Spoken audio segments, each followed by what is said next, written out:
Identities of mutually intelligible languages, Croatian, Serbian, Bosnian and Montenegrin, Part 2, Historical Survey. In this video we will try to explain why Croatian and Serbian have, historically, become so close so that many uninformed, or, sometimes, deluded people confound identities of these two languages, and we will omit historical survey of nascent Bosnian and Montenegrin languages, all of which results in recycling of mostly discarded ideological Serbo-Croatian platitudes and reductionist surveys based on elementary language learning primers, as well as being a product of the very nature of linguistics, which is a humanist and soft science without clear and universally accepted criteria for determining the status of languages, and hence not anything decisive in ascertaining whether literary and standard languages are variants of a language or different languages. This is a second part of the video, the first part of which can be seen here. Croatian language, in all varieties, has been standardized as an amalgam of Karakovian, Čarkavian and Western Stokhavian dialects, Stokhavian serving as the axis with its basic grammatical structures, phonology, morphology, word formation, syntax, lexicon, stylistics, semantics. Old Croatian written culture, apart from the one written in Latin, was mostly in the Church Slavonic, as well as in early variants of Čarkavian and Stokhavian dialects in the 13th and the 14th centuries. The texts were written in Glagolitic, Croatian or Bosnian Cyrillic and Roman scripts. The first Slavic Croatian texts date back to the 10th and the 11th centuries, spanning from the northwest Croatia around Island Kirk and Istria to Bosnia and Dubrovnik in the south and east. They are typically a mixture of Church Slavonic and earlier variants of either Čarkavian or Stokhavian vernacular. Later texts, from the 14th and 15th centuries, show prevalence of the vernacular, mostly Čarkavian and Stokhavian, with sometimes stylistic remnants of Church Slavonic, mostly in grammar. Glagolitic and Cyrillic Croatian texts are exquisitely presented on the web pages dedicated to older Croatian literacy, Glagolitic and Cyrillic. More information on Glagolitic you can find here and on Cyrillic script here. The texts which appeared in the Croatian Renaissance literature in Dubrovnik in the 15th century, Šiško Menčetić and other poets, authors of more than 800 poems represented in the Ranjina Miscellany 1507, were early examples of what was to become future Croatian standard language, but they were confined to just a regional idiom of the southeastern Croatian cultural language space. Other centers of Croatian vernacular literacy, mostly in Čarkavian, flourished in the 14th and the 15th centuries in northwestern littoral Croatia, but fell into disuse after the Ottoman invasion in the 15th century, due to mass demographic changes, expulsions, war atrocities and cultural disaster that had befallen those areas. Čarkavian-based secular literature later flourished again in the central and southern Dalmatia, during the golden age of the Croatian literature in the 16th century, where it formed a unity with mostly Stokhavian-based literature in Dubrovnik. The true Croatian standardization has begun in the first half of the 17th century, with Catholic counter-reformation in the cultural climate of Baroque Slavism. The chief actor in this enterprise was a Jesuit priest Bartol Krstić, whose activity was centered in Dubrovnik, but he also traveled in various other South Slavic lands, mostly under Venetian and Ottoman rule. He wrote the first Croatian grammar in 1604, which was mixture of Stokhavian and Čarkavian. His complete translation of the Bible in the vernacular of Dubrovnik Stokhavian variety was forbidden, because the Vatican had shifted its focus of possible Catholicization to the north, Ukraine and Russia. Krstić's most influential work has remained the Roman Rite, 1640, a liturgical book in usage in most of Croatia and Bosnia and Herzegovina until 1929. Virtually all Croatian grammars until the mid-19th century had been modeled on Krstić's work. His chief supporter was Josip Lisac, a Croat from the Italian province of Molise, who compiled a dictionary with 25,000 Croatian entries in 1649. Until the 18th century, Croatian both sacred and secular literature was written in three scripts: Glagolitic, Croatian or Bosnian Cyrillic, and Roman script in two main varieties. In the north and the south, the Roman script beginning to dominate in the 16th and the 17th centuries. Also, after texts composed in Croatian recension of Church Slavonic fell into disuse, in Croatian vernacular Čarkavian, Stokhavian and Karakavian dialects, Karakavian texts appeared the last, in the 16th and the 17th centuries, with Čarkavian Stokhavian Karakavian interdialect in the 17th century, which was cut short with the execution of Croatian nobles Zrinski and Frankopan in 1671, and who supported a standardization on that interdialect.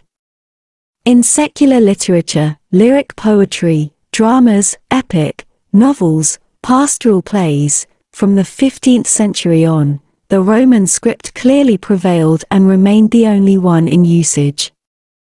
The name for Croatian language was Croatian, Illyrian and Slovene, apart from regional names, Bosnian, Dalmatian, Slavonian, Ragusan. As Croatian linguist Brozović, mapping the growth of Croatian standard language, said, the Croatian language has evolved towards its goal throughout its history. Glagolitic and Cyrillic works were composed in the Latin script, but there are no reverse cases.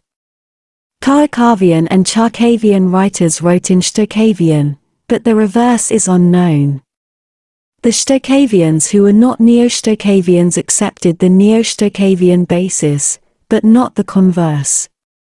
The Yakavians wrote in Yakavian, but not the other way around. The natural result is Croatian standard language, based on Neo-Stokhavian Yakavian dialect and written in the Latin script. The entire process of history of Croatian literary, and then standard language, as based on Croatian dialects, can be summarized thus.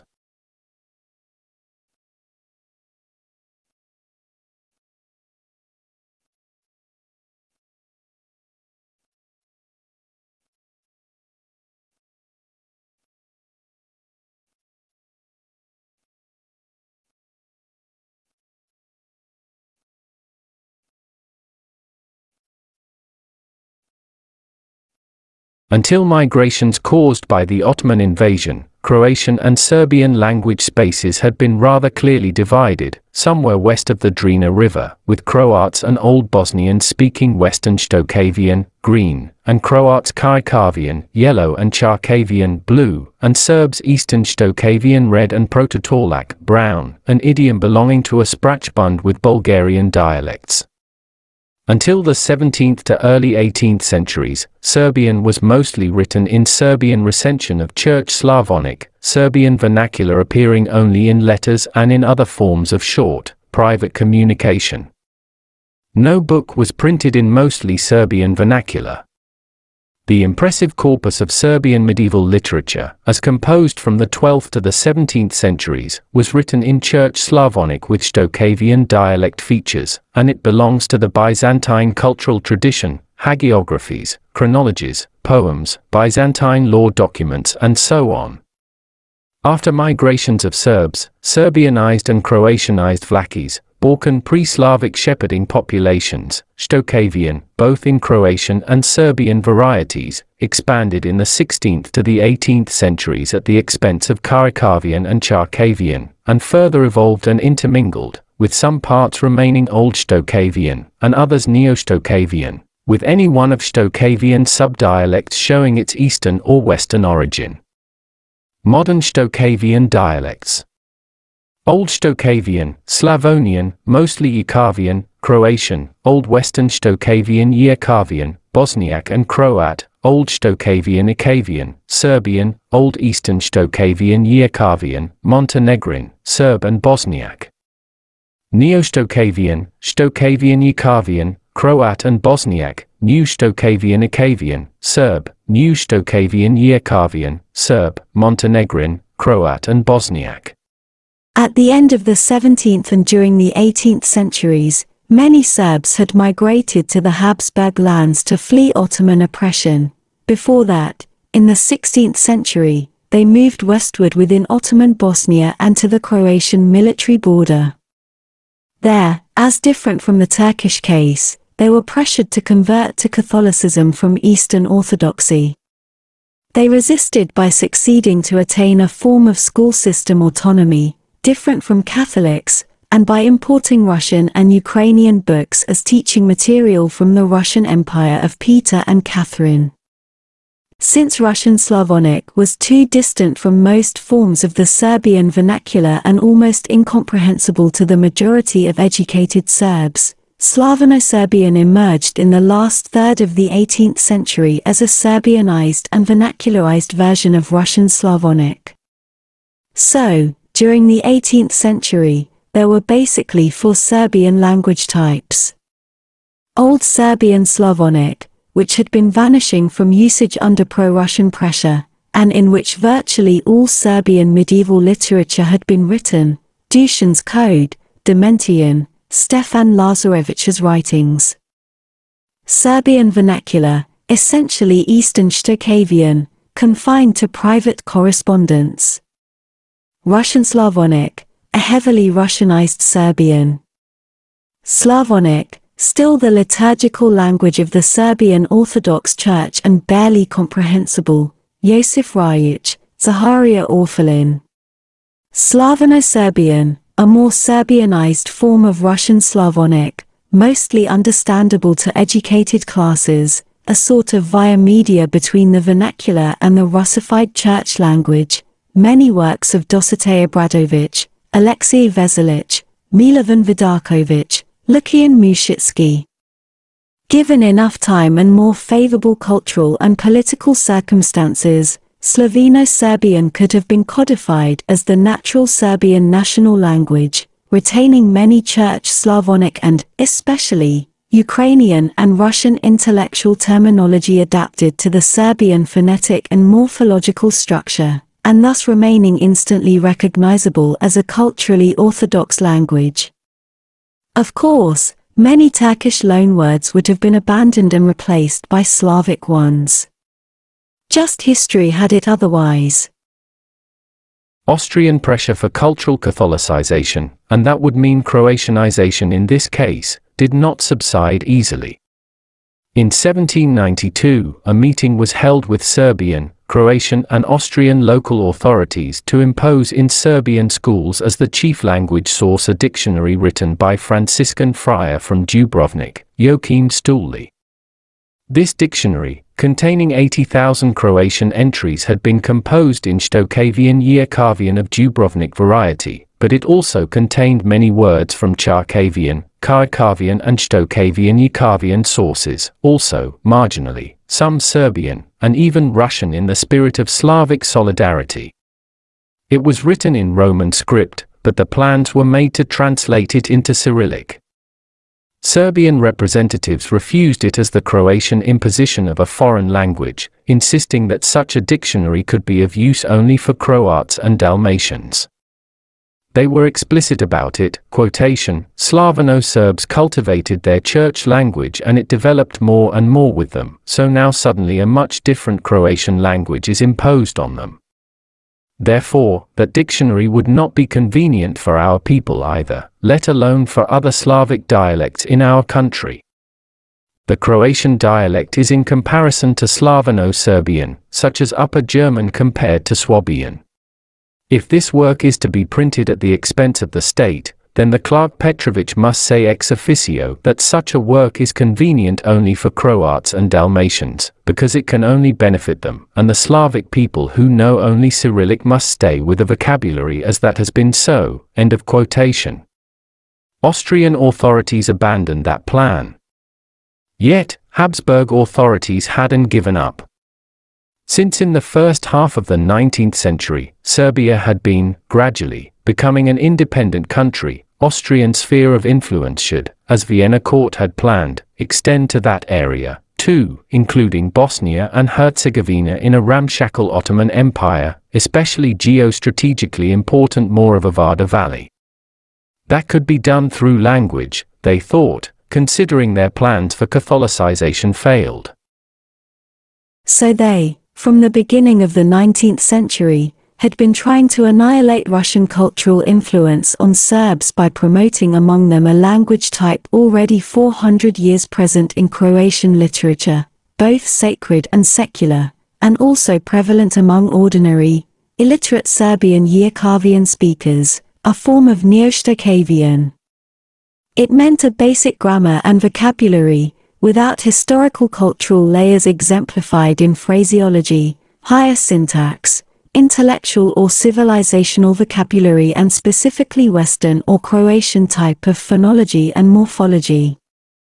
By destroying Russian and Church Slavonic grammatical and lexical traditions in literary Serbian, they hoped to fuse Serbs and Croats in one people, or at least to culturally unify them, as much as possible, into a pro-Austrian language cultural entity. Serbian authors, poets, prose writers, translators, journalists, at the end of the 18th and the beginning of the 19th century had tried to codify Serbian Slavonic as lingua communis for all Serbs, but that endeavor failed due to numerous historical circumstances. Such a language type would have been somewhat understandable to most Croats, but because of its strong national cultural individualization in vocabulary, morphology, stylistics and the whole cultural atmosphere, alien in most areas. From contemporary Serbian point of view, these currents are described in modern Serbian linguists' texts. The central figure in the endeavor of gradual westernization and cultural derussification of Serbs was the influential Austrian censor for all Slavic books, Jernej Kopitar, himself a Slovene. He was formed in the nascent field of Slavic studies, Dubrovsky, Šafarić, Kolar, and being a devout Catholic, he tried to reshape languages of Serbs, successfully, and Ukrainians, unsuccessfully, also, and as an Austro-Slovene nationalist, to appropriate Croatian Karakavian literature. Thus, in the beginning of the 19th century, there were, basically, two vernacular literary Croatian languages, one prevalent in northwestern Croatia around Zagreb and Karakavian-based and the other, Stokhavian-based, both in Yugoslavian and Jekavian forms being yet reflexes as seen in the screen. Light could be written in Akavian, Yugoslavian and Jekavian forms as follows, Svetlost, Svitlost, Svietlost. In all other parts of Croatia, Bosnia, parts of Montenegro and southern Hungary, there was one quasi-vernacular Serbian literary language, Slavano-Serbian, Stokhavian-based, Akavian, but with a strong Church Slavonic and Russian features in grammar and lexicon.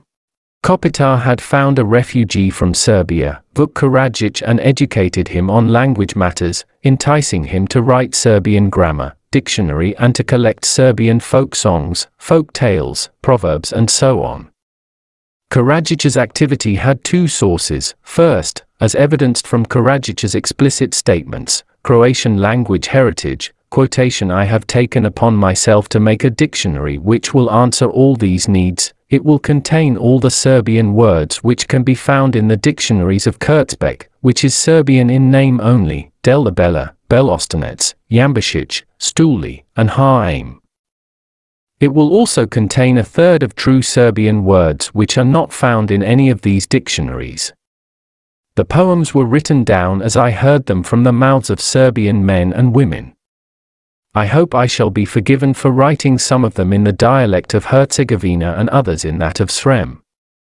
I did it for the following reason: if I had put them down in root orthography, which would have been the most correct for both sides, everyone would have said that they were folk songs. If I had written everything in Herzegovinian, the people of Srem, especially townspeople, would have objected that I wanted to impose the Croatian language, end of quotation, and, second, folk idiom of mostly Serbian Orthodox peasants living in Stokhavian Jekavian areas. Krstić had begun writing in the Stokhavian Jekavian, until then completely outside of Serbian literary culture. Even Serbs who were indigenous Jekavian speakers wrote in Jekavian as the literary language, which was seen by the dominant Serbian intelligentsia as a Croatian or Catholic imposition. Krstić followed, in his scriptary reform, Serbian monk Mikal's ideas regarding simplification of Serbian spelling. He purged his language type of vast amounts of Russian, or even Serbian. Intellectual neologisms present in earlier centuries. This all was undertaken in the climate of romantic nationalism, which extolled illiterate people as the true fountainhead of national spirit and devalued educated classes. His chief work, after Serbian grammar, was his Serbian dictionary from 1818, with 26,270 words, followed by numerous collections of folk poetry, tales and proverbs, a part of which, some poems and especially proverbs, were actually of Croatian origin, written down by Jesuit Dubrovnik lexicographer Della Bella in 1728. Something which a Croatian Jesuit philologist Franjo Garlinec has shown in his 1944 text. Here, one should address a sensitive issue, that of Croatian influence on Krstić's work. Apart from his early explicit statements, Krstić was mostly silent about the topic, and his followers among Serbian philologists even more.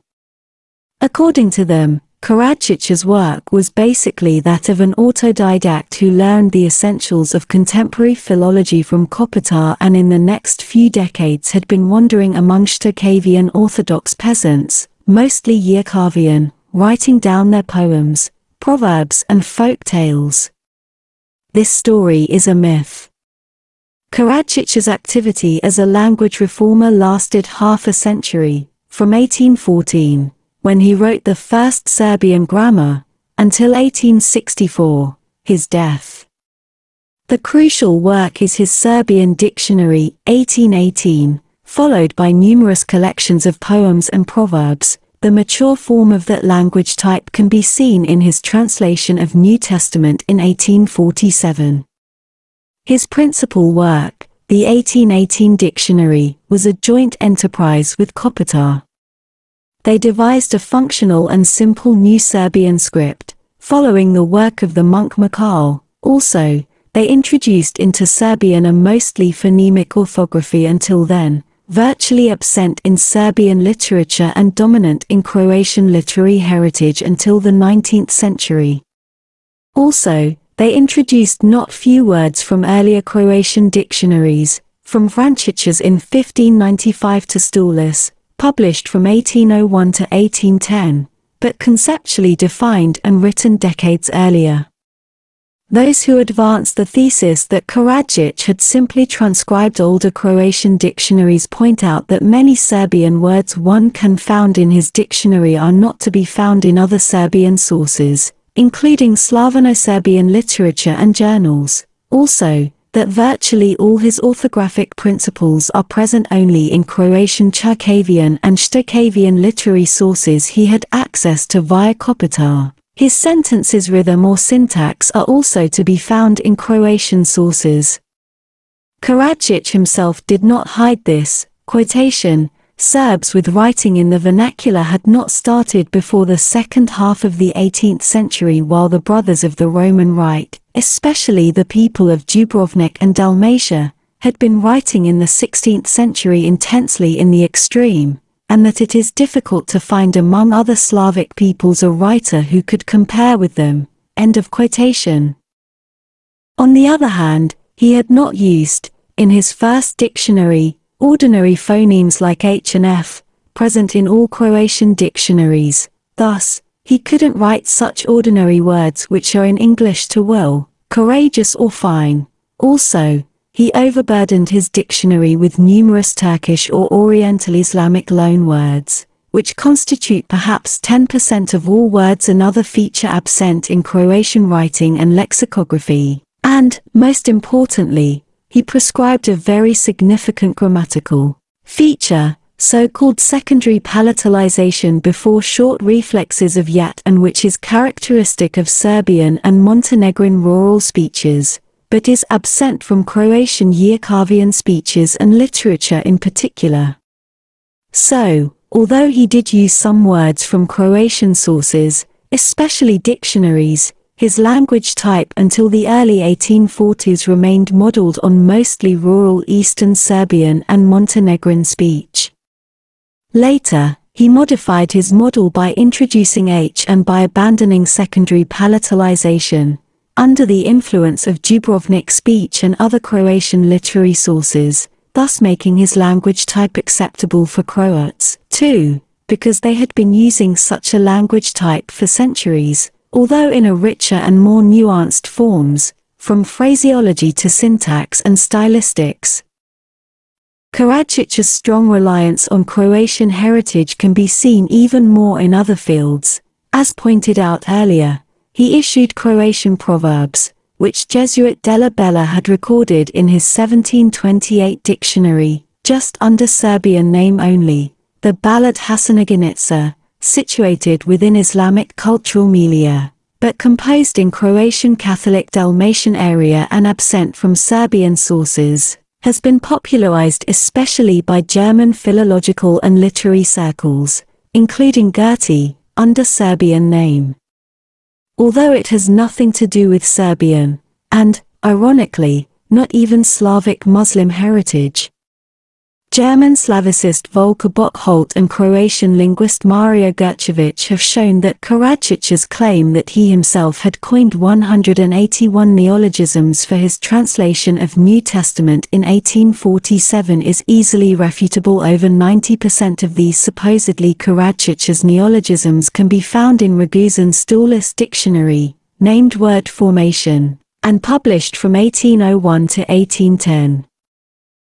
Also, following confusions and schemes of early Slavic studies, from Dubrovsky to Šafarić, Krstić was a proponent of linguistic pan-Serbianism, claiming that all literary heritage written in some form of Stokhavian dialect, and belonging to any religious civilizational circle, Catholic or Muslim, was actually Serbian, although those authors who had mentioned their South Slavic language had never called it Serbian, and most of them used the name Croatian, besides Illyrian and Slovene. The terms Croats used interchangeably, as shown by numerous Slavic languages historians, among them Croatian philologist and historian Radoslav Katičić, especially in his work Slovene and Croatian as interchangeable terms for the language of Croatian literature. Serbian elites, both clerical and bourgeois, strongly opposed Krstić's reforms because they saw in it a continuation of Catholic Croatian traditions, and hence a Trojan horse of dreaded Catholicization. Then, Krstić's writing in Stokhavian Neo-Grammarian had no precedent in Serbian literary tradition, only in Croatian, and even more, stripped of intellectual vocabulary and grammatical features of Church Slavonic and Russian, Krstić's form of Serbian would lose much of its cultural historicity and orthodox heritage. So, the struggle between Kopitar Krstić's model of Serbian and proponents of Slavano-Serbian lasted from 1814 to 1868, the year of 1847 being, perhaps, the crucial as the year portending the future Krstić's victory in Serbia and among Serbs in Austria. Among Croats, the most significant movement in language national unification was the Illyrian movement or Croatian national revival, from the 1830 until 1843, also, continuing during the decades to follow after the official prohibition of the Illyrian name. The leaders were young men, mostly from the Zagreb area, whose mother tongues were Croatian Karakavian, Cherkavian, Slovak, Stokhavian, or in the case of their leader Ludovic Gai, German and Karakavian. The paradox that Croatian national integrative movement had been conducted under almost mythological Illyrian name can be explained by two factors. First, Illyrian nation has been long since, and officially in the Vatican decree from 1656, identified with modern Croatian people, referring to Catholics who dwell in historical lands of northern Croatia, Dalmatia, Slavonia and Bosnia. Also, Croatian name, in a modified form, had been in the beginning of the 19th century frequently used to design only part of northern Croatia around Zagreb, so Illyrian ideologues, struggling to integrate Croats in a modern nation, and having in mind neighboring Slovenes, as well as Orthodox Slavic population in Croatia which had been vacillating between Croatian and Serbian identities, had been using, in the beginning, historical Illyrian name. They dismissed Croatian Krkovian as being too narrow in its speaker's basis and adopted a sort of enriched Dubrovnik Stokhavian Yerkavian as the weapon in the struggle against Hungarization and Germanization of Croatia, trying to show that Croats had possessed a rich literature centuries before Hungarian, and in some cases, even German. Chief protagonists were Gari, brothers Mazuranic, Slovak immigrant Bogoslav Šulek and grammarian Vjekoslav Barbukic. So, unlike Serbian Karadzić's reform, Croatian revival meant continuation of Croatian literary heritage, and not a radical discontinuity. Morphemic orthography based on Czech model along with Old Croatian graphemes, all in the cultural atmosphere of Panslavism versus mostly phonemic Karadzić's orthography.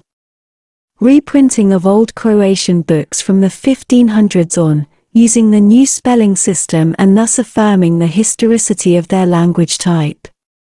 Vast expansion of Croatian thesaurus by coining many new neologisms. Šulek's dictionaries contain more than 200,000 words. Also, they coined new words for toothache, budget, ice cream, concept, suicide, umbrella, sculpture, oxygen, impulse, pavement, literature, thus exhibiting a characteristic trait of literary Croatian, linguistic purism which went against absorption of unnecessary German, Italian, Russian, Hungarian, Turkish, loanwords and grammatical features. Absorption of Krkovian and Cherkavian words into mostly Stokhavian grammatical and lexical basis. Serbian cultural circles were suspicious and inimical towards Illyrians, while Karadzić was hesitatingly friendly. Illyrians were, on the other hand, friendly towards Karadzić as a language reformer, seeing in his works a continuation and popularization of their old literary traditions.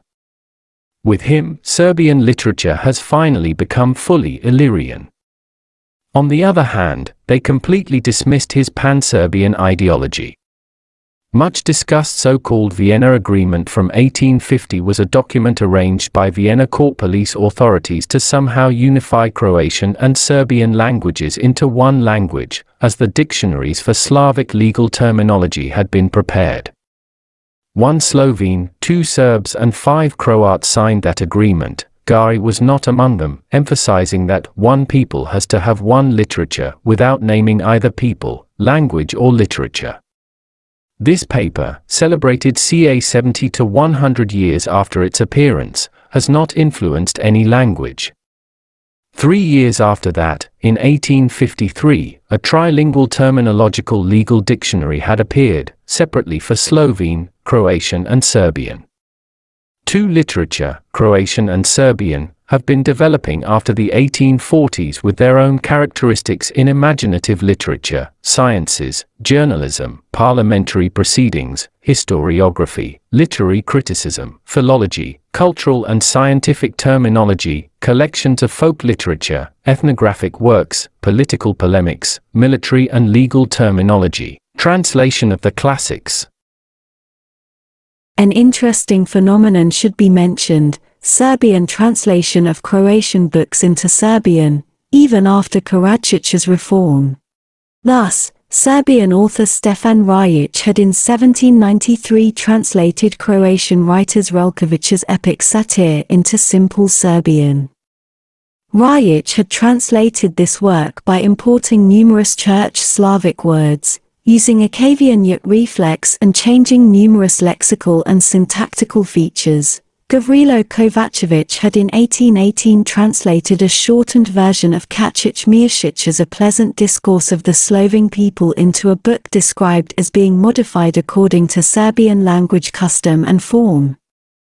Even after Karadžić's official victory, Croatian vernacular works were being translated into Serbian. In 1892, the Serbian translator Mita Đurić published a translation of Croatian author August Šenoa's novel Goldsmith's Gold, in Croatian language, into Serbian Ockowian, in Cyrillic, virtually mutilating the original text by changing names and places, plus introducing orthodox terminology and Turkish loanwords which had become an ordinary words of modern Serbian. He also forged the alleged Šenoa's signature in Serbian Cyrillic. Đurić himself had written the alleged Šenoa's preface to the novel, claiming that Croats were in fact Serbs of Roman Church who had become Croatianized and poisoned by the Catholic Church. From the 1860s until the creation of the new South Slavic state in 1918, First Kingdom of Serbs, Croats and Slovenes, then Yugoslavia, the situation had been as follows. Karadžić's reformed Serbian was accepted as the official Serbian language in Serbian Duchy, then Kingdom, with Ockowian yet reflex, dominant among Serbs in Serbia and Austrian province of Vojvodina replacing his Yearkavian stylization. His scriptary and orthographic reforms of the Serbian Cyrillic had been completely adopted, with minor alterations, and the prevalent language profile was in many ways, primarily grammatically, lexically and syntactically simplified to accommodate Eastern Serbian speakers. Karadžić's Stokhavian Yearkavian, Eastern physiognomy, was accepted in Montenegro and among Serbs in Bosnia and Herzegovina, and to some degree in Croatia, where its dissemination depended on school system and the level of literacy. Further development of Serbian language until World War I entailed modernization and urbanization of lexicon and syntax, following French, German and Russian cultural influences. Among Croats, first Illyrian, and then its successor, Zagreb Philological School dominated, that is Western Stokhavian Yearkavian with characteristic Croatian cultural and historical features at all language levels, as described above. Yet, with the growth of Yugoslav ideology among Croats, and to an extent among Serbs in Croatia, as well as among Bosnian Muslims, later Bosniaks, there had appeared tendencies among pro-Yugoslav Croatian intellectuals and philologists, especially those dominant in the Croatian Academy, significantly called Yugoslav Academy, to reshape the already elastically stable Croatian language at any level possible as to bring it closer to the mature Karadžić's type of language, hoping in vain that most Serbs would abandon their Ockowian-based language and to achieve, in their opinion, a truly unified language, albeit with two scripts. Looking from a distance, their endeavor seems hopelessly delusional. Serbs had firmly established their national language based on Eastern Stokhavian Ockowian, with only a minority of Serbs writing in Yearkavian, which was in many features distinct from the Croatian literary language, because literary Serbian in all its varieties does not possess typically Croatian triple defining characteristics. First, interweaving of Western Stokhavian with Charkavian and Kajkavian. Second, continuity, with an replenishment from multicentennial literary heritage. Third, linguistic purism that prefers Croatian Slavic neologisms over imported loanwords. Also, pro-Yugoslav philologists, so-called Neo-Grammarians or Croatian Vukovians, who tended to dominate Croatian philology from the 1880s to the World War I, concentrated mostly on orthography and changing three cases in the plural nouns, which is a feature of Neo-Stokhavian, present in Croatian literary culture from the 17th century, but marginalized by major Illyrian authors who preferred Old Stokhavian plural forms because of similarities with Charkavian and Kajkavian, as well as because they considered them to be grammatically more refined, and, most significantly, in decades to follow, Croatian Neo-Grammarians had been trying to suppress Charkavian and Kajkavian elements in Croatian public, standard language, relegating them to specialized editions, all in the name of language unity with the Serbs, who do not speak or write in these two dialects, although they had adopted, mostly unconsciously, many words from them. A truly bizarre idea of Croatian Vukovians or Neo-Grammarians was that the change of orthography is of such a monumental importance, while modern vocabulary, phraseology, civilizational, scientific and cultural terminology, syntax and stylistics are of secondary importance. One of the crucial points in that development was the arrival in Zagreb of Karadžić's ablest and best-educated collaborator Đuro Daničić, who outright dismissed pan-Serbian ideology and tried, this time based on fusion of the mature Karadžić's orthography and accentuation combined with Croatian lexical, grammatical and literary corpus to form a unified language which would be called Croatian or Serbian. And while he resided in Belgrade, Serbian or Croatian, Daničić used most older Croatian Stokhavian and Čarkavian sources, as well Karakavian ones to the extent he knew them, but he dismissed most 19th century Croatian authors, and to some degree even Serbian. He did this with collaboration and guidance of the most prominent Croatian philologist, erudite Vatroslav Jagić, who soon obtained more lucrative positions in Odessa, St. Petersburg, Vienna and Berlin, thus becoming the patriarch of the late 19th century European Slavic studies. Yugoslav Academy of Sciences and Arts had, from the 1870s on, issued critical editions of virtually all pre-19th century Croatian authors and texts, in addition Old Croatian authors, conceived by Jagić and Daničić. The greatest and most voluminous language work, as different from legal, historical, juridical and diplomatic material, issued by Yugoslav, later Croatian Academy, is their Dictionary of the Croatian or Serbian language, which had been issued for almost 100 years and which contains more than 400,000 Croatian entries, along with marginal Serbian and Church Slavonic material, the biggest Slavic language dictionary. Although still valuable as the language source, this dictionary is now considered to be of predominantly historical importance, not denying its influence on the modern Croatian.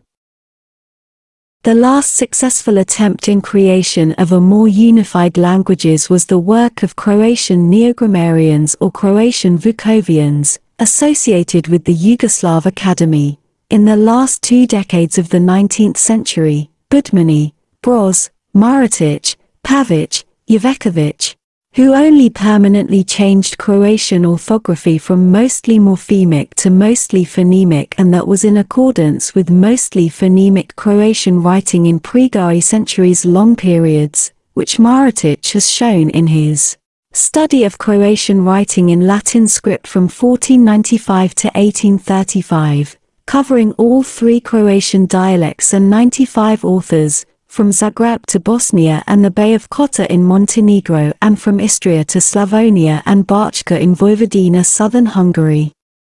The most influential manual was Jovan Broz's Croatian Orthography, 1892, which was the template for all further Croatian orthographic works. Monumental Grammar of Tomislav Maratić, named Grammar and Stylistics of Croatian or Serbian Language, 1899. Founded on the then dominant Neo-Grammarian principles, fixed most of the modern Croatian grammatical norm. Just the fact that it was, in the first edition, based exclusively on Karadžić's and Daničić's works, it created a false impression that it was somehow a grammar of Karadžić's Serbian, while in reality it described, systematically, only the common grammatical features of the Neo-Stokhavian Ječavian dialect. All Maratić's prescriptions that intended to modify Croatian grammatical norm so as to bring it closer to Karadžić-Daničić model, for instance in accentuation, morphology and syntax, were either outright dismissed or simply glossed over. The last work of the latest stage of Croatian Neo-Grammarian codification was Brozović's Croatian Dictionary, 1901, based on Karadžić's and Daničić's translations and collections, some parts of Stulis word formation and Yugoslav Academy's dictionary. This work was heavily criticized, especially by Vatroslav Jagić because of lexical impoverishment and one-dimensional approach for not having incorporated most of Croatian writing, particularly in the 19th century, and thus being something of a lexicographer's failure. Having succeeded only in the change of orthography, Croatian Neo-Grammarians failed in all other areas. They didn't succeed in changing Croatian accentuation, morphology, syntax, stylistics, phraseology, vocabulary. More importantly, they couldn't alter the already developed urban idiom, with roots in the then 400 years of secular literature and infused with characteristically Croatian interplay of Karakavian and Czarkavian features around the Western Stokhavian highly stylized and developed language idiom which had grown in the milieu of Central European and Mediterranean cultures. Why they had thought they could have pushed it in a jacket of rustic Karadzić's Eastern Neo-Stokhavian Yakovian folk idiom which had developed in a completely different social and cultural matrix of a newly liberated culture from the Ottoman occupation, and following the patterns of a fusion of elements of an old Serbian Byzantine literacy combined with strongly Turkified vocabulary at all levels, from morphological to lexical, remains a mystery. Adding that Serbian language, contemporary to Croatian Vukovians, had already drifted away with urbanization and absorption of French and Russian stylistic features, as well as mostly abandoning Karadzić's Yakovian model and accepting mostly Eastern and Southern Serbian grammatical and lexical features, alien even to Karadzić, Croatian Neo-Grammarian delusion seems to be even more hard to explain. A significant, but useless enterprise was so-called Skrlić questionnaire from 1914, where Jovan Skrlić, eminent Serbian literary critic and historian, published, through various publications in Serbia, Croatia and Bosnia and Herzegovina, the proposal for final, as he deemed it, language unity between Serbs and Croats. He suggested that Croats should abandon the Yakovian yut reflex in their language, while Serbs should abandon their Cyrillic script, all in order to achieve a unified language. Various men of letters, philologists, authors, journalists, publicists and others gave different answers, not achieving any kind of agreement. Considering that language is more than script and a single grammatical feature, this questionnaire remains a testament to immaturity of both Croatian and Serbian literary intellectuals. The names of the languages. The situation in the last quarter of the 19th century crystallized the situation of this supposedly one language, which was called mostly Serbo-Croatian by German philology, a name most European philology schools had accepted. The official name for the language was Serbian in Serbia and in Montenegro. In Croatia, it was Croatian after 1868, and in Bosnia and Herzegovina it changed its name from Croatian, then Bosnian, while finally settling for Serbo-Croatian and, less frequently, Croatian or Serbian. The situation was stable until the creation of a new country in 1918. The new situation emerged in the period from 1918 to 1991, with the interlude during World War II, from the 1941 to 1945. The first, Royalist Yugoslavia, until 1929, Kingdom of Serbs, Croats and Slovenes, lasted from 1918 to 1941. During that period, after initial enthusiasm among most of its peoples, confrontation among peoples and classes in that country mounted, and it lasted until its collapse in 1941, when it was overrun by the Axis forces, which then redraw the boundaries. This situation lasted until 1945, when communists had triumphed and created a new, socialist country, which lasted less than 5 decades and then finally collapsed in 1991. Anyone interested in history can consult numerous works on these two Yugoslav states. With regard to language policy, Royalist Yugoslavia, while mostly, with some exceptions, respecting Slovene language, tried to fuse Croatian and Serbian languages into one, Serbo-Croatian, where Serbian characteristics, from Akavian yat to syntax and vocabulary, would clearly dominate. Even Slovenian was supposed to vanish as a separate language, so in some censuses the official language was named Serbo-Croato-Slovene. The individuality of Macedonian language was not recognized, although Croatian linguist Ivšić openly declared that this was a separate language and not some Serbian dialect.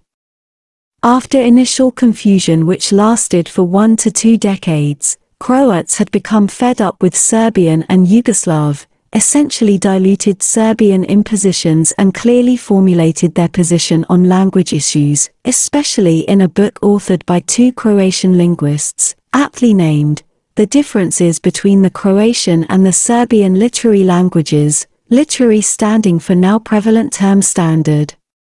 Essentially, by the 1920s, Croatian and Serbian standard languages have become so structurally stable that even small outside interventions, still possible in the late 1800s, at least on the superficial levels, were not realistic anymore.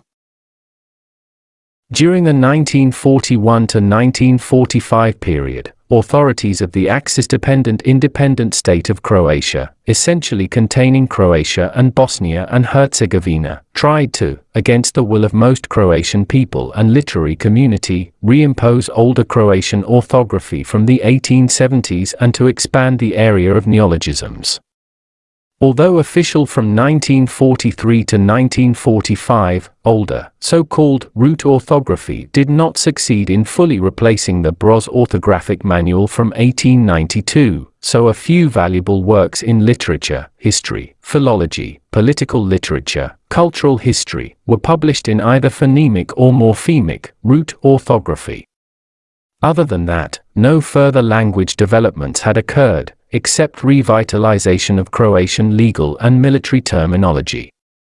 In Serbia, there was an effort to go back to pre-World War I orthography and to accentuate traditional Serbian language features, especially in vocabulary. Montenegro did not have any cultural activity worth mentioning, while Macedonia and Slovenia were completely occupied and culturally non-existent. In new, communist-dominated Yugoslavia, for South Slavic languages were initially recognized: Slovene, Croatian, Serbian and Macedonian.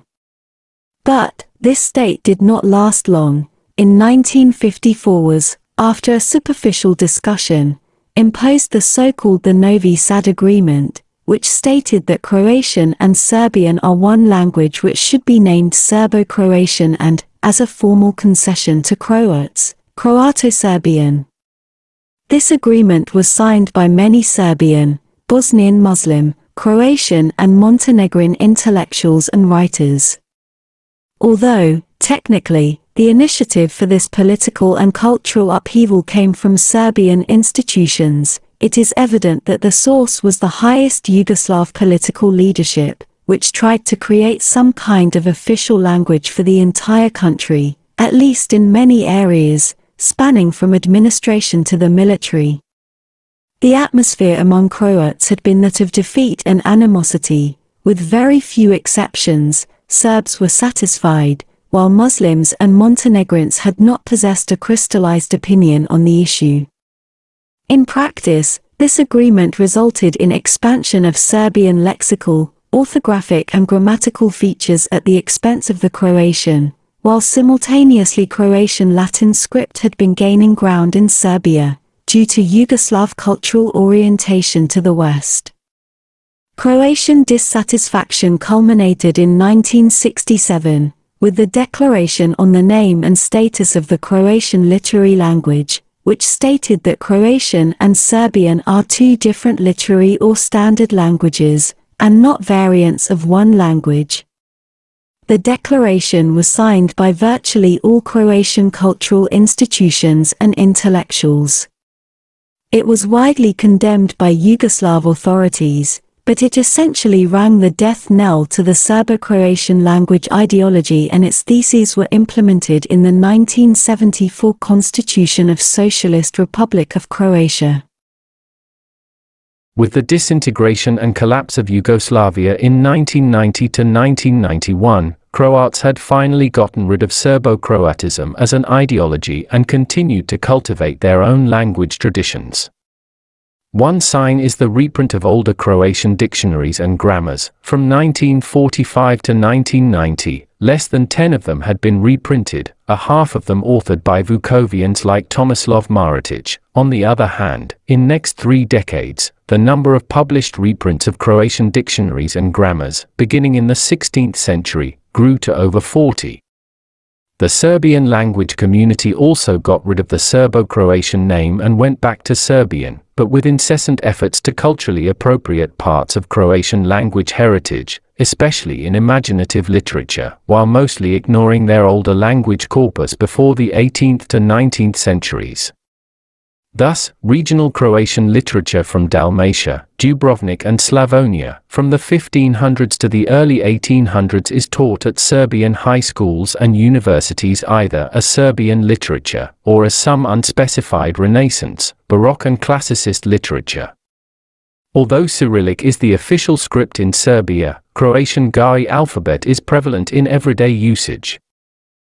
Bosnian Muslims or Bosniaks have, from the 1990s, proclaimed that their national language is Bosnian and have been trying to shape it as a language based on Neo-Stokhavian Yerkavian, written in the Latin Gari script, but in vocabulary and orthography somewhere between Croatian and Serbian. For Croats and Serbs, a more appropriate name of Bosniak's language would be Bosniak, and not Bosnian, because this name creates a confusion, implying that a language of one of the 3 nations in Bosnia and Herzegovina is essentially a state language of that country.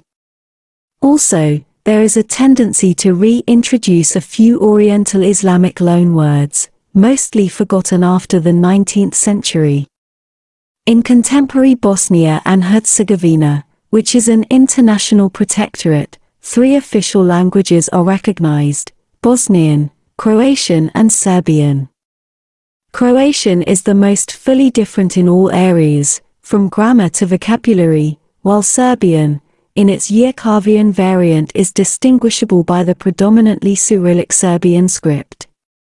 Montenegrin language was introduced in the beginning of the 21st century with addition of 2 new graphemes and a few characteristically Montenegrin language grammatical features. The language situation in Montenegro is still unstable. Croatian, Serbian and Bosnian are officially recognized as different languages by various international institutions. On the other hand, in practice, only Croatian and Serbian function fully as standard languages, while Bosnian, and Montenegrin even more, are still in the initial phases of full language standardization. At the end, we could again address the question, why are Croatian and Serbian so similar? The answer is already given in the preceding parts, but can be summarized thusly. Both standard languages are based on Neo-Stokhavian dialect.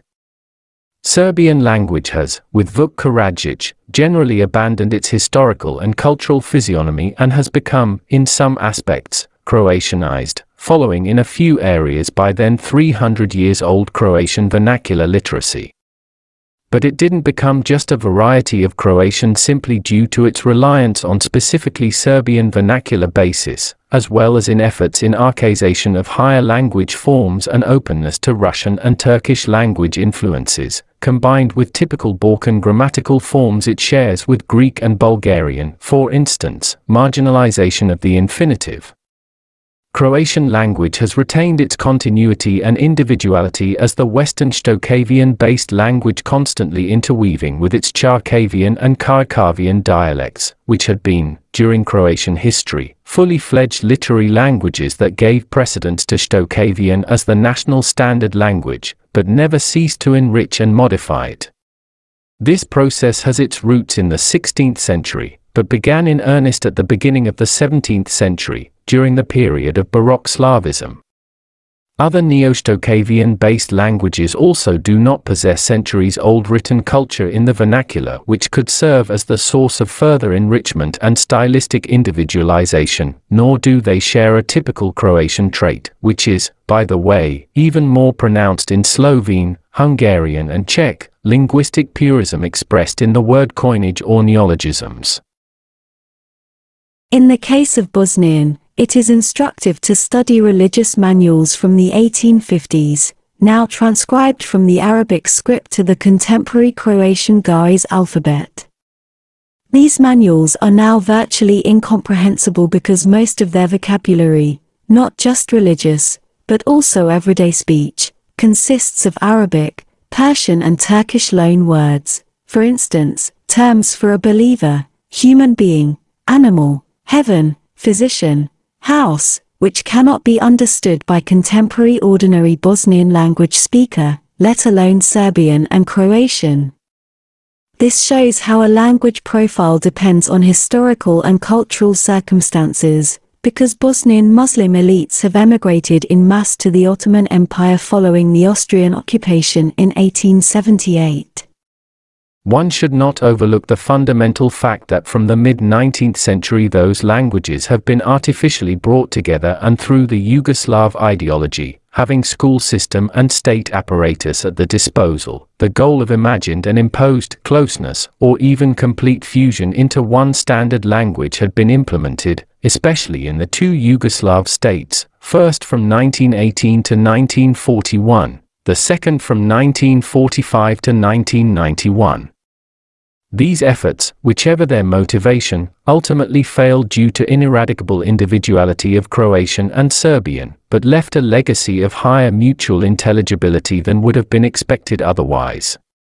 A subtler and more analytical approach to those similar languages, surpassing the level of schematic, elementary primers for beginners' position of not few, of course, not all, nor a majority, non-South Slavic linguists can be found in works of some Croatian linguists, and Branka Tafra in particular.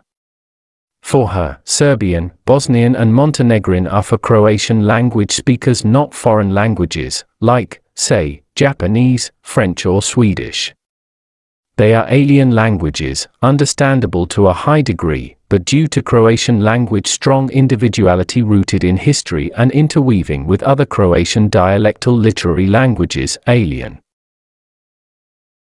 We will get close to the end in this video with a true historical anecdote. Brilliant Croatian author, Anton Gustav Matoš, 1873 to 1914, who wrote poetry, essays, travelogues, literary criticism, short stories, political polemics and feuilletons, had resided in Serbia for more than 8 years. In one instance, Matoš wrote an anonymous political article for some Serbian newspaper, hiding his identity. It was supposed that the text would be ascribed to a Serbian journalist. But it was instantly recognized that some Croatian language speaker wrote that article, although they did not know it was him. So, Croatian language spirit, as reflected in phraseology, grammatical features, stylistics, lexicon, thwarted his effort to write a text in Serbian, although he tried, and more he was writing in the period when Croatian and Serbian were not as crystallized as they are now, and in a relatively lowbrow journalist functional style. And if a great writer who had been living in Serbia for years didn't succeed in passing as a Serbian speaker, it is highly unlikely that an ordinary citizen could accomplish that. Even a more absurd example is that of the most famous Croatian Neo-Grammarian and virtually the addict to Karadzic's works, philologist and translator Tomislav Maratić, the author of the best Croatian or Serbian Neo-Stokhavian descriptive grammar, the central and authoritative grammar until the second half of the 20th century. Maratić spent years and years poring over Danicic's and Karadzic's works. As a specialist, he studied both Croatian and Serbian literary and philological works and studies for decades. And yet, when he was, in his early 70s, invited to deliver a speech as a guest of honor for Danicic's anniversary, held in Belgrade in 1925 and in the newly created Kingdom of Serbs, Croats and Slovenes, he tried to show the unity of Croatian and Serbian by giving a speech in Serbian. And he simply failed. A man who studied Serbian language for decades and was a great professional philologist couldn't speak fluent Serbian language.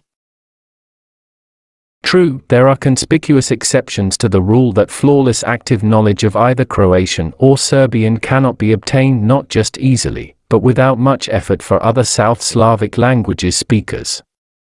Croatian author Miroslav Krstić had portrayed in his multivoluminous novel Banners a few Serbian characters who speak very plastic and distinctly individualized Serbian language. Another example is Zagreb-born Serbian author Bora Ćosić, creatively obsessed, among other figures, with Krstić, who is the hero of his two highly imaginative and idiosyncratic alternative history novels.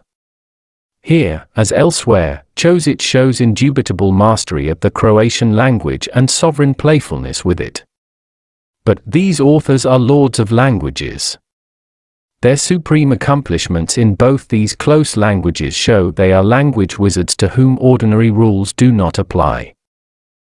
We shall end this video with a few intriguing statements, questions and possible answers.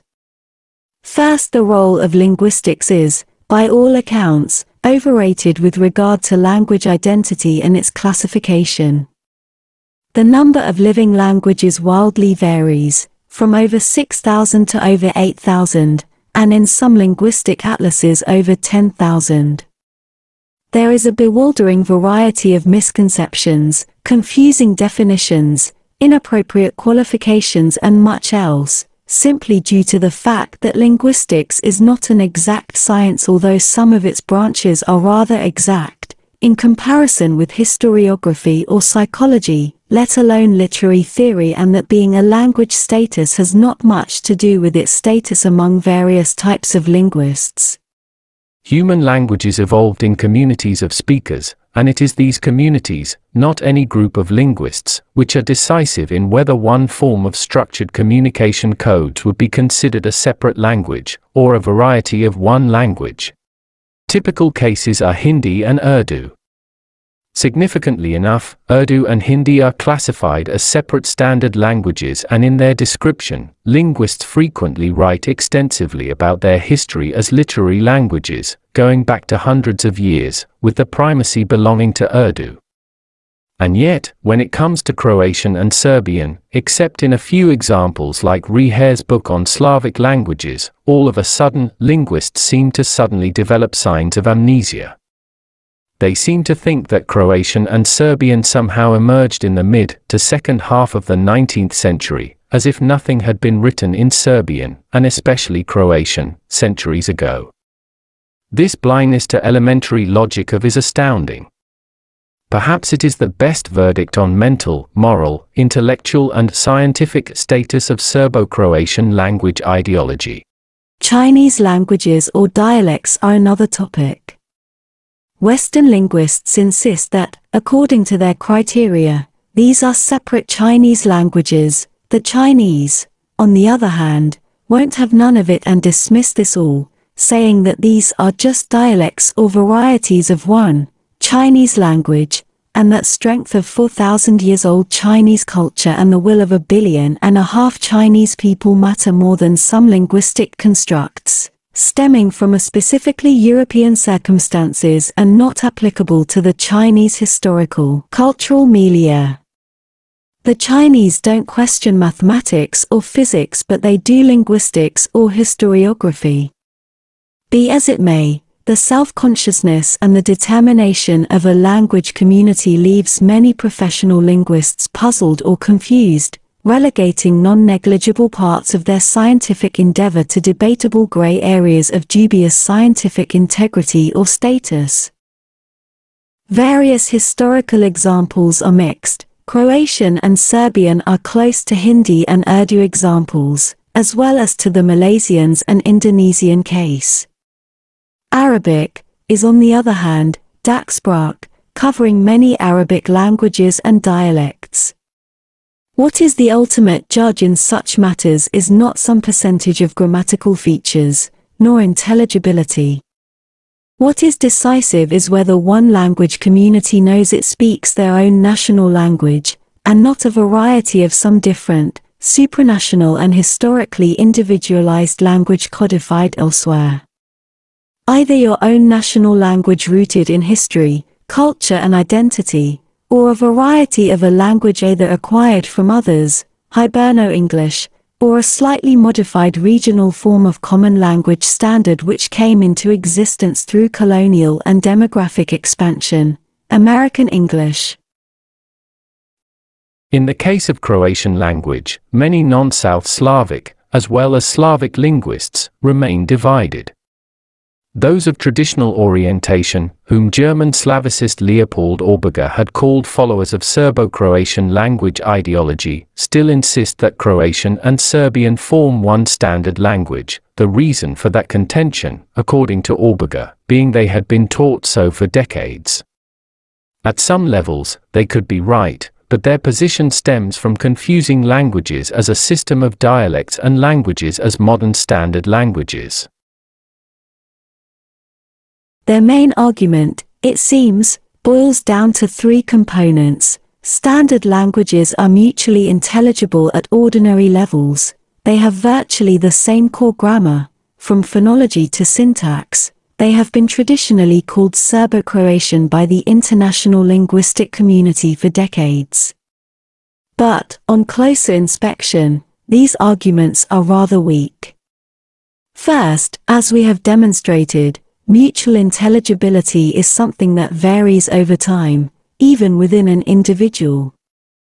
Moreover, why should a colloquial speech be given such a decisive importance over other functional styles or forms of speech? Or why would a language intelligibility for speakers of other, similar languages, trump its individuality? Who is to decide that? And why or how? Second, language core grammar can easily be altered. Croatian, Serbian and Bosnian have 30 phonemes, but Montenegrin 32. There are completely realistic proposals, mainly in Croatian language planning, to reduce the number of Croatian phonemes to 28 or 29, or increase them to numbers 33 or 34. They are already present in the Croatian, just not officially recognized.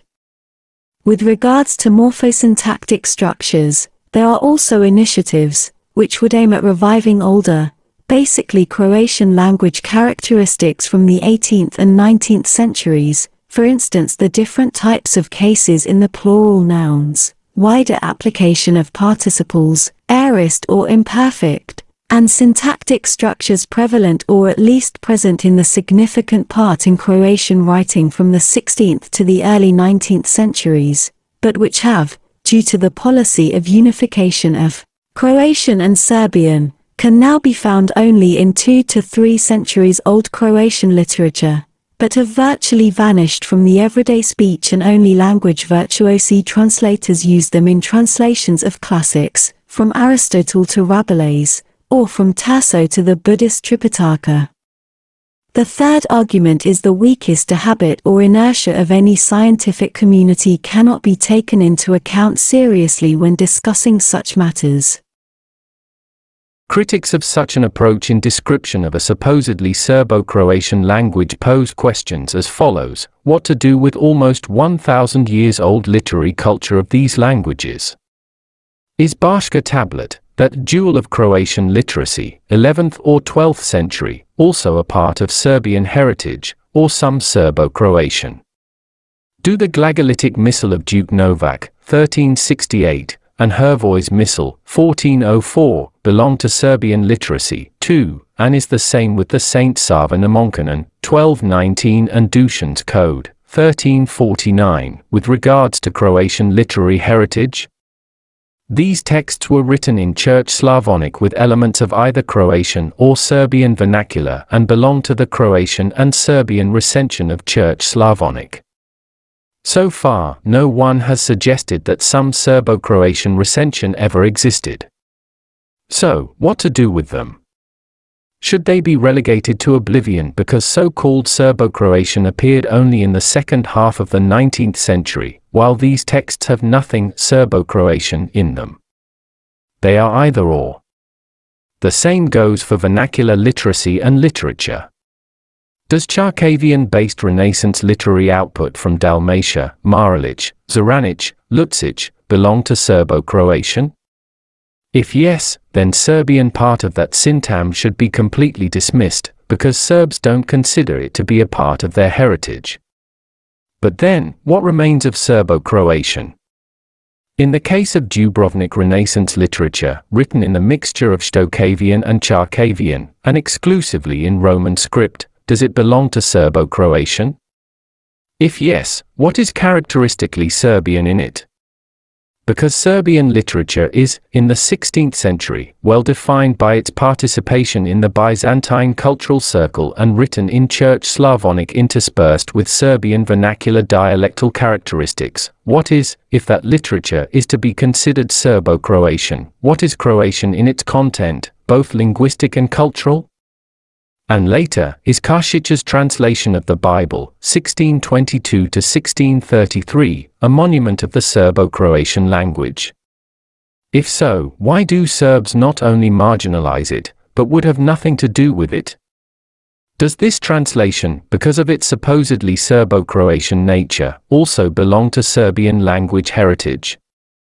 And what about Čačkavian-based literature from the 16th to 18th centuries, or those written in Čačkavian, Stokhavian, Čačkavian interdialect, as is the case with Croatian Protestant New Testament from 1562, or works of Fran Kristo Frankopan, 1671? Proponents of Serbo-Croatian ideology should, thus, completely dismiss centuries of Croatian and Serbian literary cultures, because they do not mix at all. Serbo-Croatism as ideology should then claim that a unified Serbo-Croatian language has appeared somewhere in the second half of the 19th century out of blue and based on rural Stokhavian idioms. That would amount to denying historicity of both Croatian and Serbian languages, a complete historical nihilism not seen anywhere in the world. It is true that Krstić's reform had brought Serbian language closer to the Croatian, but that Croatian had had 400 years old literary tradition by then and had possessed, in its corpus, all Krstić's solutions from phonetics to morphology, syntax and South Slavic vocabulary, Serbian script being the only Krstić's innovation in Serbian language in comparison with Croatian tradition. Serbo-Croatian ideologists should then call this language Croatian, and Croatian only, because it contains Krstić's basic Serbian as a subset. Which, of course, is absurdity considering the meanders of Serbian literary culture. And the level of closeness does not mean complete fusion in which all traces of prior separate existences have been obliterated. In short, standard language thus defined does not exist anywhere in the world and has never existed. Croatian linguists and other Slavicists have elaborated on various aspects of modern Standard Croatian and have developed numerous theoretical models.